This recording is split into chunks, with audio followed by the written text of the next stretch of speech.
ধান কাটা শেষ, এখন কৃষক ব্যস্ত পেঁয়াজ পরিচর্যায়।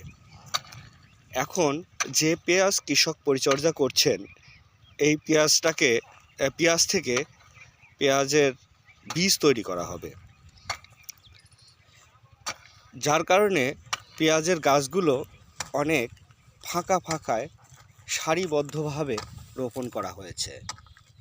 এই যে দেখুন, আমরা দেখাচ্ছি, সারিবদ্ধভাবে রোপণ করা হয়েছে এবং একটি সারি থেকে অন্য সারির দূরত্ব প্রায় 1 ফুট। এই পেঁয়াজগুলো এখন পেঁয়াজের সারির ভিতরে কৃষক কুপিয়ে কুপিয়ে মাটি আলগা করে দিচ্ছেন। কাকা, আমরা একটু আপনার সাথে কথা বলি। কী নাম আপনার? নাম রঞ্জন।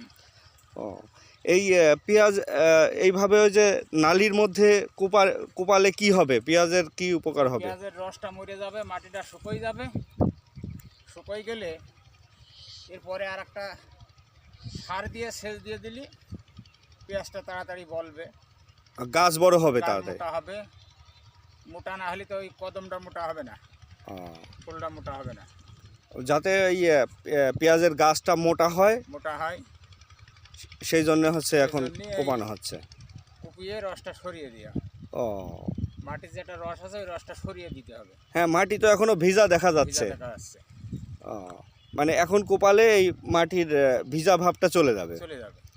তারপর 10-15 দিন শুকালে ওই আবার সার মাটি দিয়ে আবার একটা সেচ দিতে হবে। ও, এরপরে আবার সার দেওয়ার পরে সেচ দিতে হবে। তাহলে ওই সময় গাছগুলো একটু বেশি বড় হবে। ও, কি সার দেয়া লাগে? ফসফাইট, ইউরিয়া, পটাশ, অনেক সময় তামুকির স্প্রেও দেয় মানুষই। তাহলে এই দ্রুত গাছগুলো বেড়ে যাবে। মানে এটা কি, মানে এই সার দেওয়ার কারণে কি বীজের মান ভালো হয়, এরকম কোনো ব্যাপার আছে? হ্যাঁ, বীজের মান ভালো হয়, বীজটা দানাপুষ্ট হয়। আচ্ছা, এই মাঠে মানে বীজ, মানে এই যে পেঁয়াজের বীজ উৎপাদন করে এরকম কৃষক কতজন আছে?